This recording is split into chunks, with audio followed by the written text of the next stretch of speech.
मंचावर बसलेले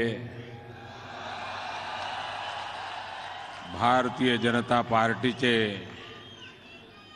वरिष्ठ नेतेगण या निवडणुकीमध्ये आमचे लोकप्रिय उमेदवार आणि सगळे मुंबईकरांचे मारा नमस्कार.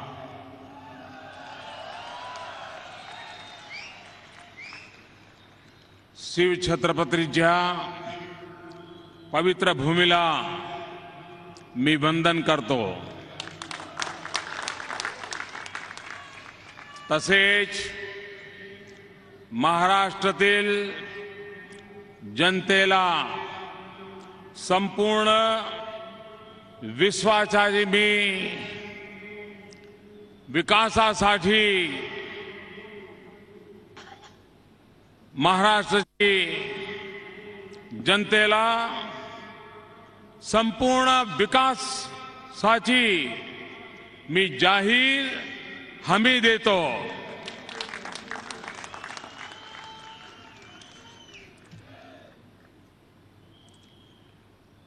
मैं आज बीड से मैंने चुनाव प्रचार का प्रारंभ किया. कल विजयादशमी का पर्व मनाया और आज विजय का संदेश लेकर के छत्रपति महाराज की इस पवित्र भूमि पर मुझे आने का सौभाग्य मिला है.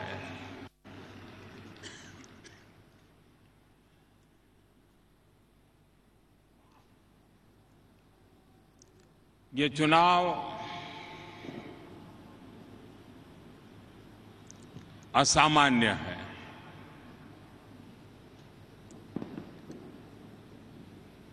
ये मुंबई एक ऐसी नगरी है जिसने भारतीय जनता पार्टी को जन्म दिया था.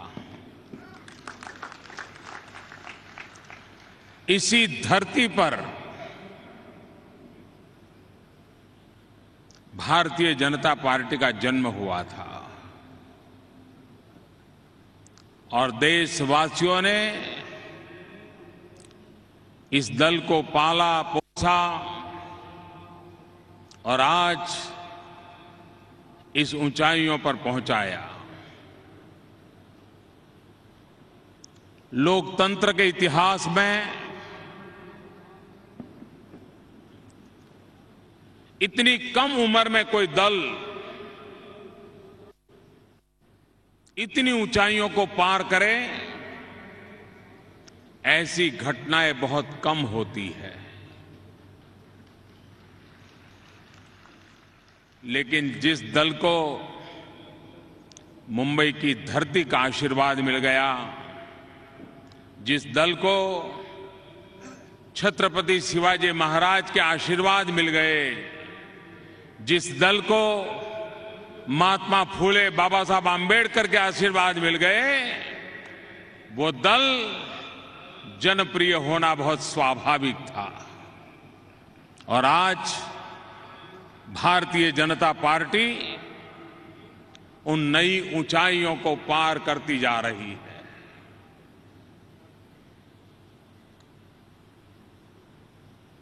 पंद्रह साल का काल छोटा नहीं होता है. इस 15 साल का थोड़ा हिसाब लगाइए. महाराष्ट्र में क्या पाया, मुंबई ने क्या पाया.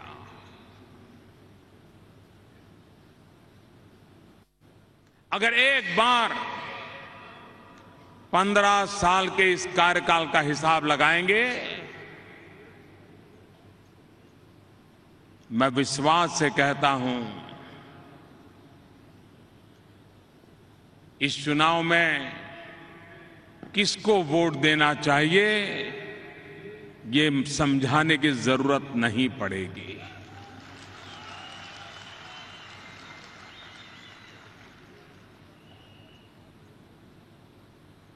हमारे कांग्रेस के मित्र,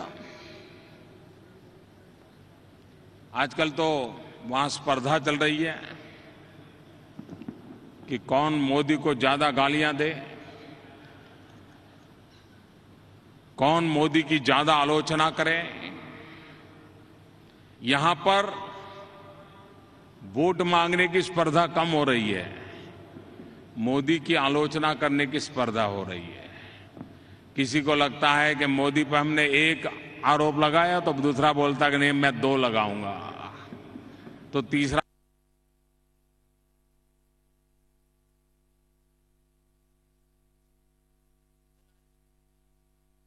को ज्यादा गालियां दे, कौन मोदी की ज्यादा आलोचना करे। यहां पर वोट मांगने की स्पर्धा कम हो रही है, मोदी की आलोचना करने की स्पर्धा हो रही है। किसी को लगता है कि मोदी पर हमने एक आरोप लगाया तो दूसरा बोलता कि नहीं मैं 2 लगाऊंगा, तो तीसरा सोच रहा है मैं 3 लगाऊंगा। जो लोग ये काम कर रहे हैं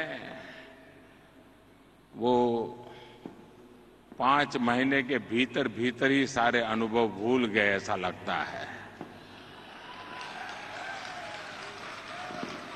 जरा याद करें, फरवरी, मार्च, अप्रैल, मई,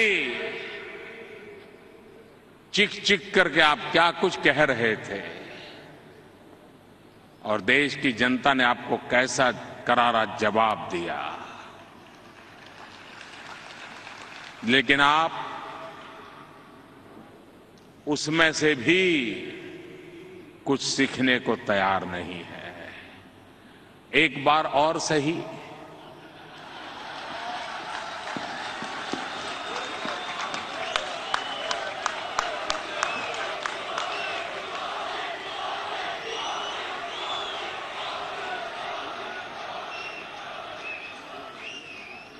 साल से महाराष्ट्र में सरकार चलाते हो, लेकिन जैसे उनका कुछ लेना देना ही नहीं। लोग मरे तो मरे, उनकी राजनीति चलती रहे।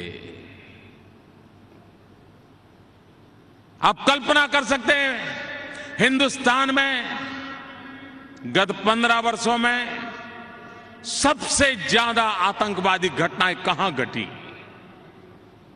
सबसे ज्यादा आतंकवाद में लोग कहां मारे गए। मैं आपसे पूछ रहा हूं, कहां मारे गए,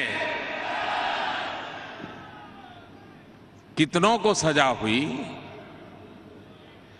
ज्यादा से ज्यादा कभी मुख्यमंत्री को बदलो, कभी उप मुख्यमंत्री को बदलो, यही कुर्सी का खेल चलता रहा, लेकिन जनता जनार्दन को न्याय नहीं मिला। आज उत्तर प्रदेश के बाद हिंदुस्तान में सर्वाधिक कौमी दंगे होते हैं तो वो महाराष्ट्र में होते हैं। कौन जिम्मेवार इसके लिए, कौन जिम्मेवार, कौन जिम्मेवार? क्या उससे मुक्ति पानी है कि नहीं पानी है? और इसलिए भाइयों बहनों, सरकारें आती हैं जाती हैं, दल जीतते हैं हारते हैं, सवाल दलों का नहीं है, सवाल महाराष्ट्र के कोटि कोटि जनों का है। उनके भाग्य का क्या? अगर ये 15 साल महाराष्ट्र के बर्बाद न हुए होते तो महाराष्ट्र की एक पूरी पीढ़ी, मुंबई के नौजवान आज रोजी रोटी के लिए उनको तरसना नहीं पड़ता। वो सिर्फ महाराष्ट्र का नुकसान नहीं होता है, मुंबई का नुकसान, ये सिर्फ मुंबई का नुकसान नहीं होता है। मुंबई अगर महाराष्ट्र पीछे रह जाए तो पूरा हिंदुस्तान पीछे रह जाता है। और एक बार मुंबई महाराष्ट्र चल पड़े, हिंदुस्तान चल पड़ता है भाइयों।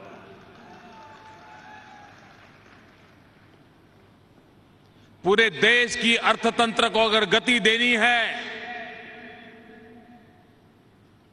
तो मुंबई और महाराष्ट्र, जो किसी जमाने में सारे हिंदुस्तान में आर्थिक संपन्न राज्य माना जाता था, फिर से एक बार महाराष्ट्र और मुंबई को ऐसा बनाना पड़ेगा। देश का भाग्य यहीं से बदलने वाला है। देश के गरीब से गरीब की जेब भी यहीं से भरने वाली है भाइयों। और इसलिए हिंदुस्तान के भाग्य को बदलने के लिए भी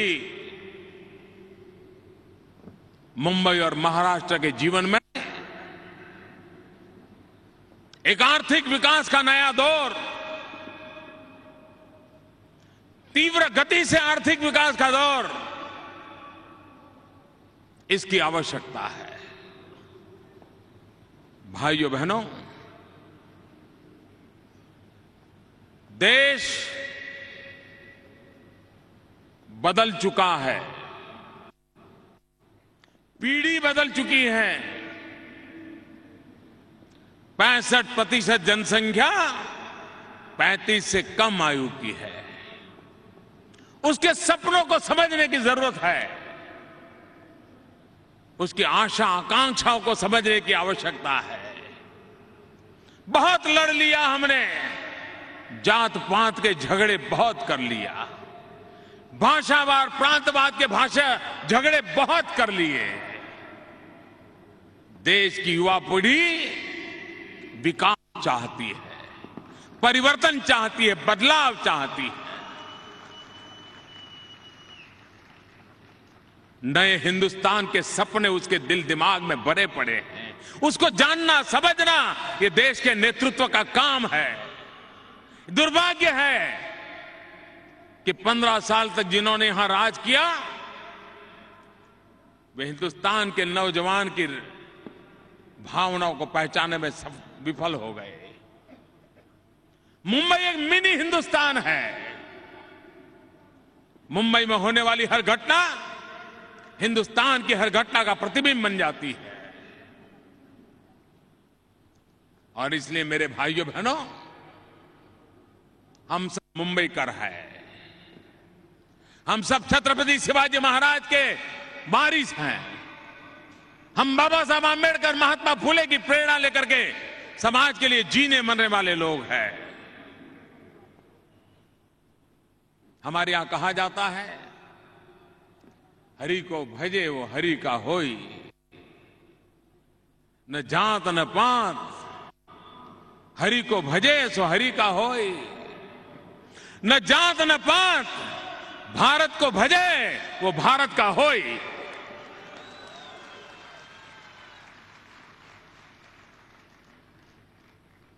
इस भावनाओं को लेकर के देश की एकता और अखंडितता को लेकर के आगे बढ़ने की आवश्यकता है। सबका साथ, सबका विकास, ये मंत्र अमेरिका में भी गूंजने लगा है। अमेरिका के नेताओं को भी बोलना आ गया है, सबका साथ, सबका विकास। हमारा भी मंत्र यही है, सबका साथ। हम हर किसी को साथ लेकर के चलना चाहते हैं और विकास की नई ऊंचाइयों को पार करना चाहते हैं। और इसलिए भाइयों बहनों, मुंबई की सविशेष जिम्मेवारी है। मुंबई तय करे महाराष्ट्र किसके हाथ में सुपुर्द करना है।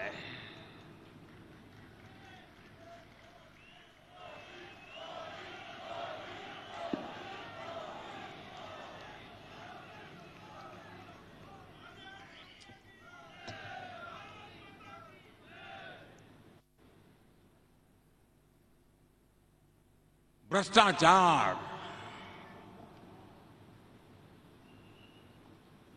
गुंडागिर्दी, दादागिरी, न जाने क्या कुछ चल रहा है यहां। मकान खाली करवाना है, लोग मिल जाएंगे। प्लॉट कब्जा करना है, लोग मिल जाएंगे। झुग्गी झोपड़ी पर कब्जा करना है, लोग मिल जाएंगे। क्या इससे मुक्ति चाहिए कि नहीं चाहिए? आपको मुक्ति चाहिए नहीं चाहिए? ये झुग्गी झोपड़ी पर कब्जा बना कर के बैठे हुए लोग झुग्गी झोपड़ी में जीने वाले लोगों की जिंदगी हराम कर देते हैं, उनसे हफ्ता वसूली करते हैं। क्या उससे मुक्ति चाहिए कि नहीं चाहिए? और इसलिए भाइयों बहनों, मैं आज कहने आया, देश ऐसे नहीं चल सकता। महाराष्ट्र और मुंबई की जनता को असहाय नहीं छोड़ा जा सकता है। अमिताभ बच्चन टीवी पर शो चलाते हैं, कौन बनेगा करोड़पति।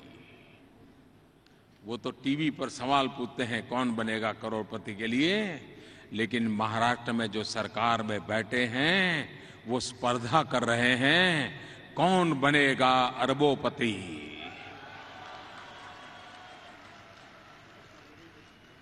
अरबपति बनने के और अरबों खरबों पे बात चली जा रही है। भाइयों बहनों, अगर इस बार आपने थोड़ी सी भी चूक की तो उनको ऐसा नशा चढ़ जाएगा, ऐसा नशा चढ़ जाएगा जो पूरे हिंदुस्तान को तबाह करके रखेगा। भाइयों,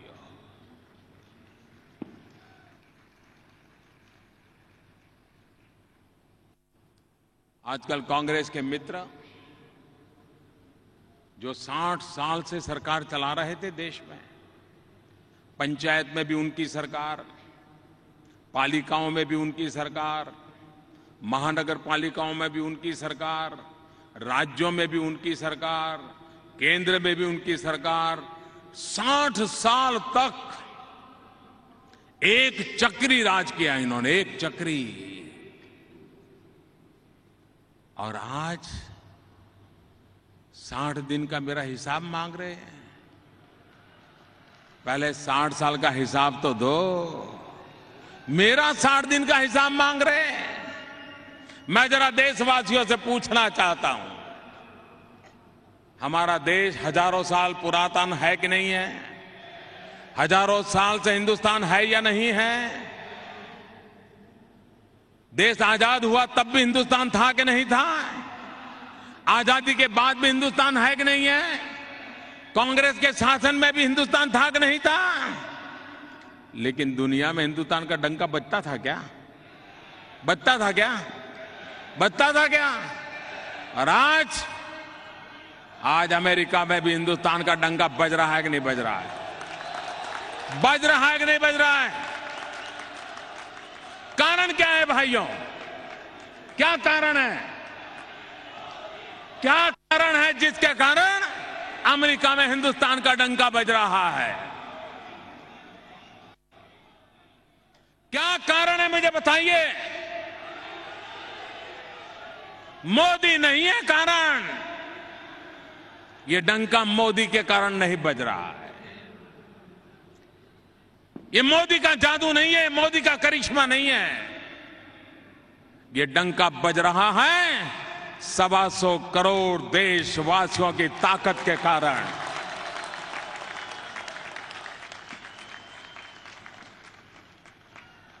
सवा सौ करोड़ देशवासियों ने पूरे विश्वास के साथ 30 साल के बाद पहली बार दिल्ली में पूर्ण बहुमत वाली सरकार बनाई। उसका नतीजा है दुनिया हिंदुस्तान को नए नजरिए से देखने लग गया है। ये करिश्मा आपका है, ये ताकत आपकी है। सारी दुनिया हिंदुस्तान हिंदुस्तान करने लग गई है। क्या ये काम 60 साल में नहीं हो सकता था क्या? क्यों नहीं हुआ? और हमसे जवाब मांग रहे हो? अरे मैं आपसे पूछता हूं, ये कैलाश मानसरोवर की यात्रा,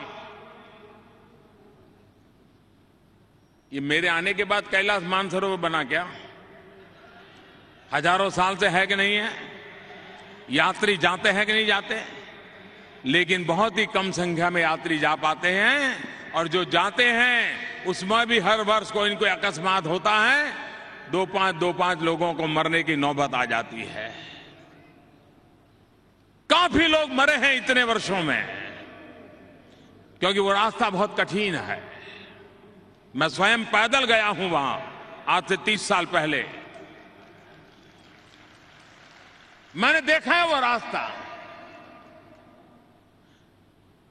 बड़ी आयु के व्यक्ति के लिए तो बस का रोग ही नहीं, वो जा ही नहीं सकता है। फिर बेचारा कहीं नेपाल से कहीं और ज्यादा खर्चा करके पहुंचता था। मैंने चीन के राष्ट्रपति को कहा, 125 करोड़ देशवासियों की आस्था है कैलाश मानसरोवर, हमें एक ऐसा रूट चाहिए ताकि बस में, कार में बैठ करके भी कैलाश तक पहुंचा जा सके। और भाइयों बहनों, जो काम 60 साल में नहीं हुआ, वो काम हो गया, हो गया। बूढ़े से बूढ़े मां बाप को भी हम अब बाय रोड कैलाश मानसरोवर तक ले जा सकते हैं। भाई, आप हमसे हिसाब मांग रहे हो? भाइयों बहनों, खास करके मेरा यहां झुग्गी झोपड़ी के भाइयों बहनों से कहना है, मैं जानता हूं आपके परिश्रम से मुंबई महक रहा है, आपके पसीने की सौगंध है कि मैं आपकी जिंदगी बदलना चाहता हूं।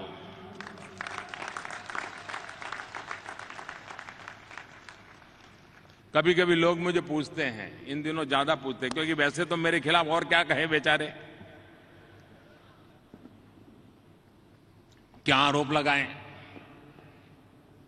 कुछ कहने को मिलता नहीं है, और मिलता इसलिए नहीं है कि कुछ है नहीं। तो क्या कहते हैं, मोदी जी 5 महीने हो गए, कोई बड़ा विजन बताओ, बड़ा विजन, बड़ा विजन बताओ। 60 साल तक बड़ा विजन देख लिया, वो विजन बड़ों के लिए बहुत काम आया, देश के सामान्य व्यक्ति के लिए काम नहीं आया। मेरे भाइयों, मैं छोटा इंसान हूं, सामान्य परिवार से आता हूं, चाय बेचते बेचते यहां पहुंचा हूं। पहली बार कोई गरीब का बेटा इस जगह पे पहुंचा है। छोटा हूं, छोटी छोटी बातें ही मुझे आती है, बड़ी बड़ी बातें मुझे नहीं आती है। छोटा हूं, छोटे छोटे लोगों के लिए ही काम करने का संकल्प करके बैठा हूं। छोटा हूं, छोटे छोटे काम करूंगा, लेकिन छोटे छोटे लोगों के लिए करूंगा, और वो एक दिन आएगा जब छोटे लोगों के लिए बड़े काम भी करना शुरू कर दूंगा, और मेरा हिंदुस्तान आगे बढ़ जाएगा। मेरा एक सपना है, खास करके मेरे मुंबई की झुग्गी झोपड़ी में रहने वाले भाइयों बहनों, मेरे शब्दों पे भरोसा करो। मेरा सपना है 2022 में वो आजादी के 75 साल कैसे हो, उस 75वें वर्ष पे क्या हो, मेरे मन में अभी से एक डिजाइन है। 2022 की 15 अगस्त कैसी हो, 2022 की 15 अगस्त ऐसी हो कि झुग्गी झोपड़ी में रहने वाले लोगों के लिए अपना घर हो, घर में बिजली हो, पानी का कनेक्शन हो, बच्चों को पढ़ाई की व्यवस्था हो, बूढ़ों को आरोग्य की नजदीक में अस्पताल हो, ये एक सपना देख करके मैं काम कर रहा हूं। हिंदुस्तान में 2022 में कोई ऐसा परिवार ना हो जिसके पास रहने के लिए घर ना हो, और घर भी जिसमें बिजली हो, पानी हो, शौचालय हो, ऐसा घर हो। मुझ पे भरोसा कीजिए भाइयों बहनों, मैं इन्हीं कामों के लिए निकला हुआ हूं। इन दिनों मैं सफाई के लिए बात करता हूं तो लोग ऐसे सवाल कर रहे हैं जैसे सब गंदगी मैंने की है। मैं तो हैरान हूं, जैसे मैंने कोई गुनाह कर दिया। अब तक हम सब चीजें छिपाते थे, कब तक छिपाते रहोगे? कोई बोलता नहीं होगा लेकिन दुनिया देखती है। अगर भारत को विश्व में अपनी जगह बनानी है तो दुनिया को लगना चाहिए हमारा देश विश्व के किसी भी देश से कहीं पीछे नहीं है। सफाई उसमें एक महत्वपूर्ण बात है। ये युग में वाईफाई का युग है, हाई फाई लोगों का युग है, लेकिन मैं सफाई के युग की चिंता करता हूं। हाई फाई हो मुझे इतराज नहीं, वाईफाई हो मुझे इतराज नहीं, लेकिन सफाई ना हो तो मुझे इतराज है। हमें वाईफाई भी चाहिए, हमें हाई फाई लोग भी चाहिए, लेकिन हमें सफाई भी चाहिए। और इसलिए भाइयों बहनों,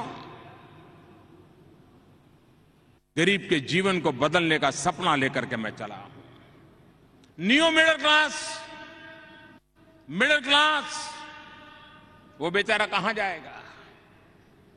हमारे बजट में हमने एक महत्वपूर्ण फैसला किया, लेकिन दुर्भाग्य ऐसा है वो बातें लोगों के सामने बहुत कम लाई जाती है। बहुत महत्वपूर्ण फैसला लिया, जो छोटी आय वाले हैं लेकिन इनकम टैक्स के दायरे में आते हैं। हमने 3 महत्वपूर्ण निर्णय किए और उनको इतनी रियायत दी कि इनकम टैक्स भरने वाला जो मध्यम वर्गीय परिवार है उसको साल का करीब 35,000 रुपये तक की बचत हुई। उसको 35,000 रुपये तक की बचत हुई। लेकिन ये कहीं आपने पढ़ा सुना नहीं होगा, बताते ही नहीं है। लेकिन जो भरने जाता है उसको पता चलता है, हां इन चीजों का मुझे फायदा मिला। 35,000 रुपया वर्ष का बचना एक मध्यम वर्ग के परिवार के लिए कितना महत्व होता है, इसका अंदाज उस मध्यम वर्ग के परिवार को होता है। ये निर्णय हमने किया। हमने प्रधानमंत्री जनधन योजना चलाई है। 40 साल पहले बैंकों का राष्ट्रीयकरण हुआ था, नेशनलाइजेशन हुआ था, और कहा गया था कि बैंक अमीरों की है, ये गरीबों के लिए खुलनी चाहिए, इसलिए राष्ट्रीयकरण किया जाता है। बैंकों के राष्ट्रीयकरण के 40 साल के बाद भी इस देश के आधे से अधिक परिवार ऐसे हैं जिनका बैंकों में खाता ही नहीं है। आपने भी कभी किसी बैंक के दरवाजे पर गरीब को जाते हुए नहीं देखा होगा। क्या ये बैंक धन्ना सेठों के लिए है क्या? ये बैंक अमीरों के लिए है क्या? ये बैंक माले तुजार के लोगों के लिए है क्या? ये बैंक का पैसा हिंदुस्तान के गरीबों के लिए है और गरीबों के लिए काम आना चाहिए। ये हमारा सपना है।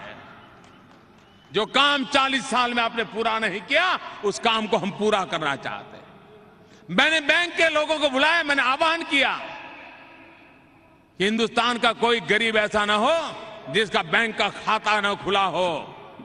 और मैं बैंक के सभी मेरे साथियों का अभिनंदन करता हूं। लाखों की तादाद में वो शनिवार हो, इतवार हो, छुट्टी नहीं लेते, काम कर रहे हैं। एक महीने में 5 करोड़ परिवारों के खाते खोल दिए उन्होंने भाई। और मैंने निर्णय किया था कि जीरो बैलेंस से भी खाता खोला जाएगा, एक भी रुपया डालेगा नहीं तो भी खाता खोला जाएगा। लेकिन गरीब ईमानदार होता है, गरीब नेक दिल होता है।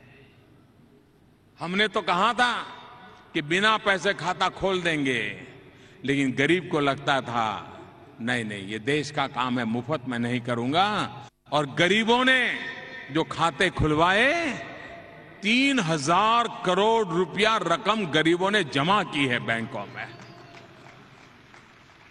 ये गरीबी की ईमानदारी देखिए, ये मेरे देश की ताकत है और उसी ताकत को लेकर के मैं आगे बढ़ना चाहता हूं।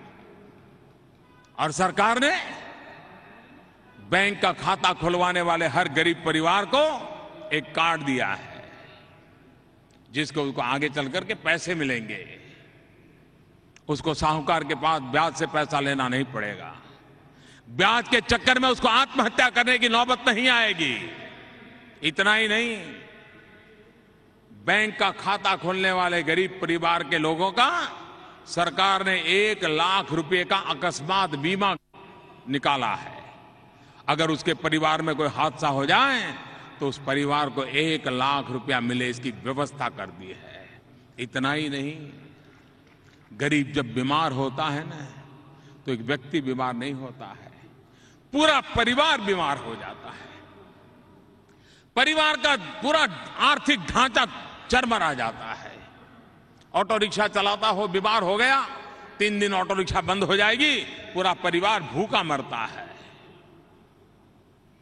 हमने निर्णय किया कि प्रधानमंत्री जन धन योजना में जो खाता खोलेगा, उसको उसके परिवार में अगर बीमारी आई, 30,000 रुपया उसके दवाई के लिए सरकार की तरफ से उसको दिया जाएगा, ताकि गरीब को दवाई के बिना मरने की नौबत न आ जाए। ये चिंता करने का हमने काम किया है। भाइयों बहनों, जो 60 साल में नहीं कर पाए, वो आज मेरे पास सेकंडों का हिसाब मांगते घूम फिर रहे हैं। और मैं आज मुंबई वासियों भी कहना चाहता हूं,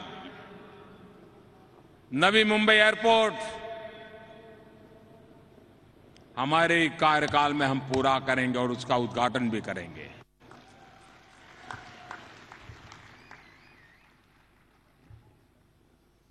नवी मुंबई का सी लिंक हमारे ही कार्यकाल में पूरा करेंगे और उसका उद्घाटन करेंगे। हिंदुस्तान का बेस्ट मेट्रो इसी मुंबई में हम लगाएंगे और हमारे ही कार्यकाल में लगाएंगे और उसका उद्घाटन भी हम ही करेंगे। इतना ही नहीं, यहां सबअब रेल का जो नेटवर्क है, एक बहुत बड़ा निर्णय हमने किया है। रेलवे हिंदुस्तान के अर्थतंत्र को गति देने वाला एक सक्षम साधन है, लेकिन सब सरकारों ने ऐसा राजनीतिक अखाड़ा बना दिया कि रेलवे संकट में आ गई है। हमने 100% एफडीआई के लिए रेलवे को ओपन कर दिया है।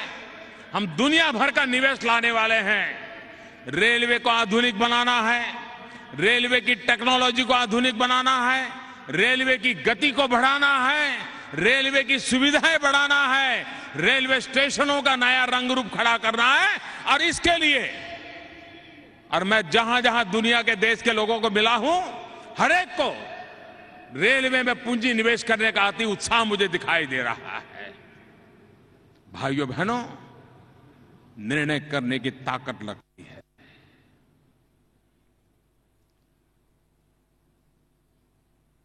पिछली बार चुनाव में आपने देखा होगा, इस बार कांग्रेस मित्र क्या प्रचार कर रहे हैं, अभी तक तो मेरे ध्यान में नहीं आया है। मुझे गाली देने के सिवाय भी और कुछ करते कि नहीं मुझे मालूम नहीं है। लेकिन पिछली बार वो कहते थे ये एक्ट बनाया, वो एक्ट बनाया, ये कानून बनाया, वो कानून बनाया। वो कानून बना करके वोट मांगने निकले थे। मैंने दूसरा काम उठाया है। सारा कानूनों का जाल है ना, उसको खत्म करने का काम मैंने उठाया है। इतने कानून, इतने कानून, इतने कानून किसी को भी बचने के लिए रास्ता दे देते हैं। और इसलिए मैंने एक स्पेशल कमेटी बनाई है, जिस कमेटी को काम दिया है, काम निकालो। कितने बिन जरूरी कानूनों का ढेर पड़ा है, सब निकालना है मुझे। सुशासन चलाने के लिए कैसे आगे बढ़ा जा सकता है, इसके ये नतीजे हैं। नौजवान को रोजगार मिले, स्किल डेवलपमेंट हो। पहली बार देश में स्किल डेवलपमेंट के लिए अलग मंत्रालय बनाया गया, अलग मंत्री बनाया गया। जितने भी स्किल के कार्यक्रम अलग अलग विभागों में चलते थे, उन सबको जोड़ करके उसको गति देने की एक नई दिशा दी है। इतना ही नहीं, अभी मैं अमेरिका गया था, उनसे भी मैंने समझौता किया है कि स्किल डेवलपमेंट में मुझे अमेरिका के पास जो नॉलेज है वो मेरे हिंदुस्तान के नौजवानों को मिलना चाहिए, और वो सहमत हुए हैं। एक और महत्वपूर्ण निर्णय किया है अमेरिका के साथ। हमारे यहां 3 प्रकार की बीमारियां हैं जो बीमारियां अमेरिका में नहीं है। Dengue, malaria, TB. गरीब लोग मरते हैं। हमने अमेरिका के साथ समझौता किया है, कम से कम खर्चे वाली इफेक्टिव मेडिसिन, वैक्सीन, इसकी रिसर्च के लिए अमेरिका और भारत मिलकर के काम करेंगे। और डेंगू, मलेरिया और टीबी के कारण देश का गरीब आदमी जो परेशान हो रहा है, उसको राहत देने का एक बहुत अहम कदम हम उठाने वाले हैं। हम अमेरिका गए तो भी हमारे दिल दिमाग में मेरे हिंदुस्तान का गरीब रहा है, उसकी भलाई हमारे दिल दिमाग में रही है, और उसी बात को लेकर के हम चले हैं। और इसलिए भाइयों बहनों, मैं आज मुंबई की इस धरती से पूरे महाराष्ट्र को प्रार्थना करता हूं कि आप निर्णय करें, स्पष्ट बहुमत का निर्णय करिए।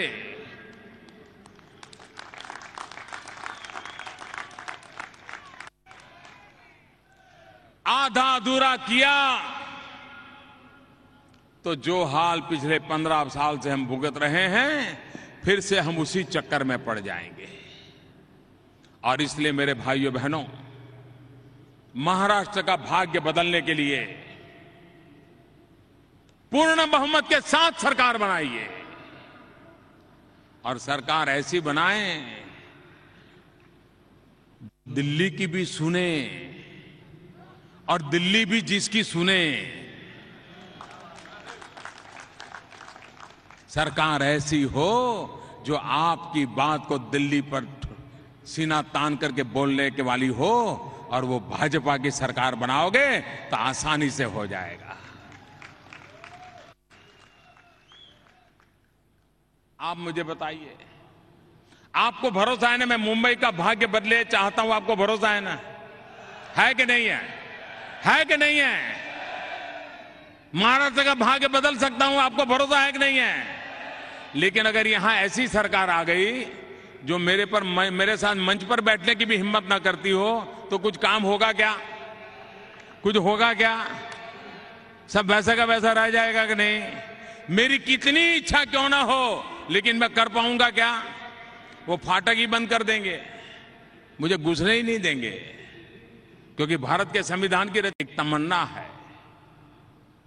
क्योंकि मुझे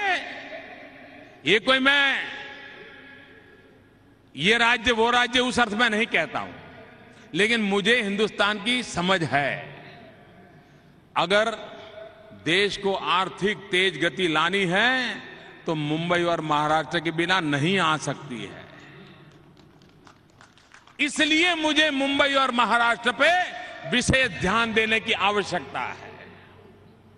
इसलिए मुंबई और महाराष्ट्र को आगे बढ़ाने की आवश्यकता है। ये समय की मांग है, हिंदुस्तान की मांग है।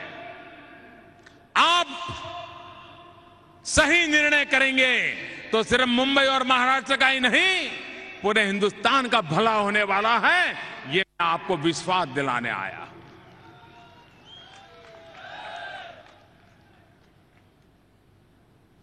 मुझे बताइए, स्पष्ट बहुमत होना चाहिए कि नहीं होना चाहिए? कंफर्टेबल मेजोरिटी के साथ सरकार बननी चाहिए कि नहीं बननी चाहिए? दिल्ली में भाजपा की सरकार है, यहां भाजपा की सरकार बनेगी तो अच्छा रहेगा कि नहीं रहेगा? गुजरात में एक कहावत है, मोसाळमा जमण अने मां पीरसनारी है। मामा के घर भोजन है और मां परोसने वाली हो। अगर महाराष्ट्र के साथ मेरा ये नाता है, आप मुझे बताइए, आप मुझे सेवा का अवसर देंगे या नहीं देंगे? पक्का देंगे? पक्का देंगे? 15 तारीख को भारी मतदान करेंगे। भाइयों बहनों, मुंबई को, देश को दिशा दिखाने का काम है और आप दिखाएंगे, मुझे पूरा विश्वास है। मेरे साथ दोनों मुट्ठी बंद करके बोलिए, भारत माता की। पूरी ताकत से बोलिए, भारत माता की। पूरे भारत माता की। भारत माता की।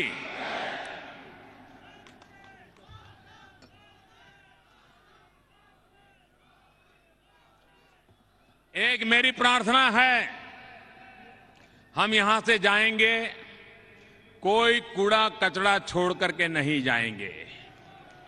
हम खुद उठा करके जाएंगे।